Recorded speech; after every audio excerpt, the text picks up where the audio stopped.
right, you maggots, listen up. All right, on the Hallicrafters SX there are two capacitors that are the toughest to change, and they're right up in here. Now, there's a side panel. I told you take the side panel off. Now, the side panel does have a cut hole in it for access to these tuning caps, but that's not enough to get the capacitor out. Now, what you have to do is you have to unsolder. This comes out after you undo the wires, and down in there you'll find this capacitor stuffed down in here, hooked to the tube, and this lead, like this one, is soldered to the chassis on this post. So, in other words, you have to unsolder the capacitor, then you have to suck the solder off here. You got to cut these wires and then make them longer with some bus wire. Don't try to unravel those wires. They'll make you crazy. Say there's the capacitor and 4 wires, but this comes out, and now you're able to unsolder this end. Now I just cut it off. This is a .05.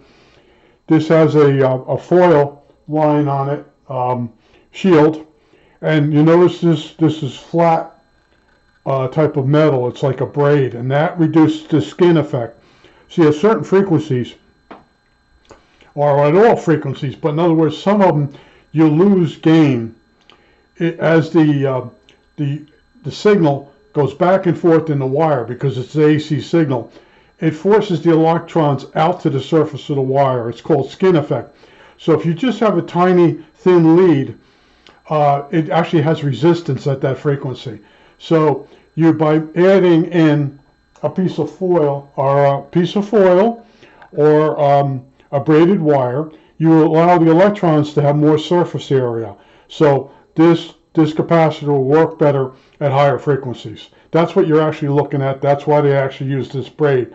But you're going to have to, take the radio apart up in here in order to get this capacitor out, to change it. Now, there are people, if you read enough online, you'll notice they say they left certain capacitors in the radio and they didn't change them. And that's a big mistake up in the front end of the radio, because the front end of the radio, if you can't get the signal into the radio, the game is over.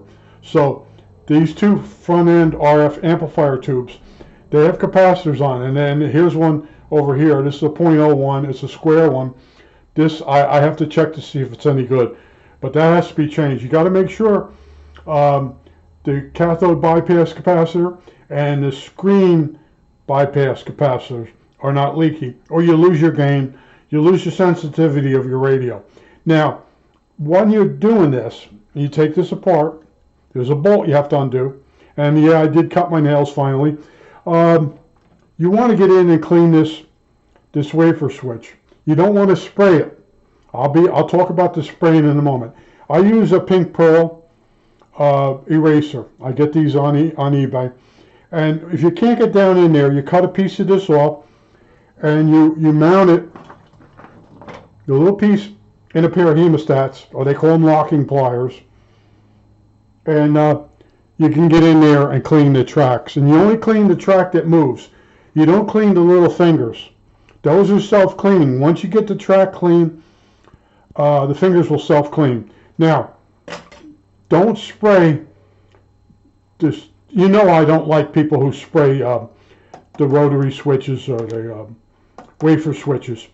Particularly in the old Hallicrafters, if you spray the wafer switches with a cleaner, it gets absorbed into the wafer switch.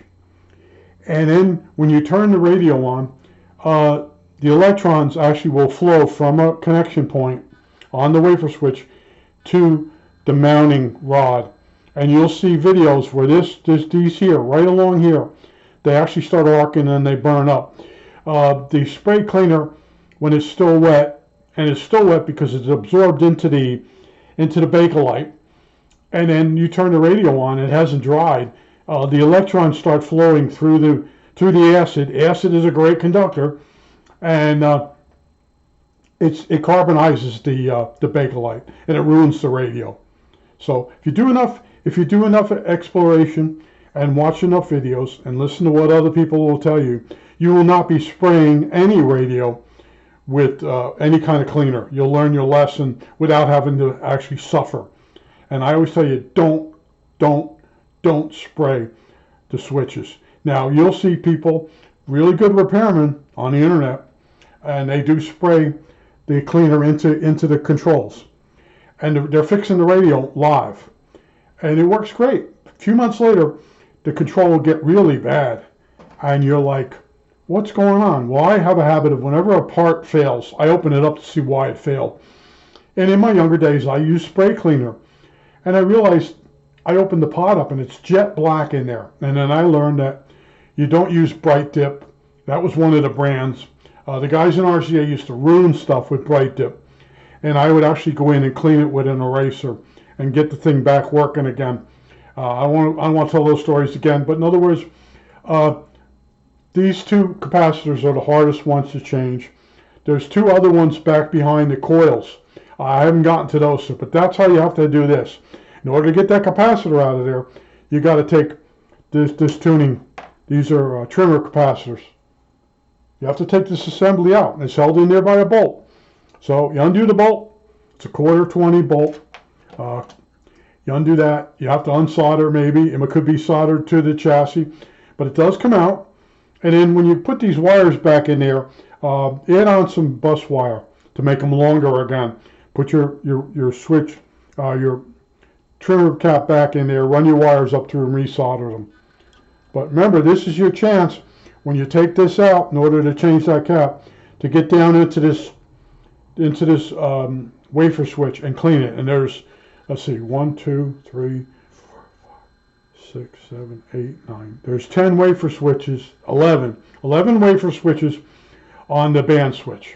So, and yeah, mine are pretty good on this, but I'm still gonna, when I have the chance, because this is so tough to get down in there, I'm gonna do it while I have it apart. I think that's it. All right, that's it.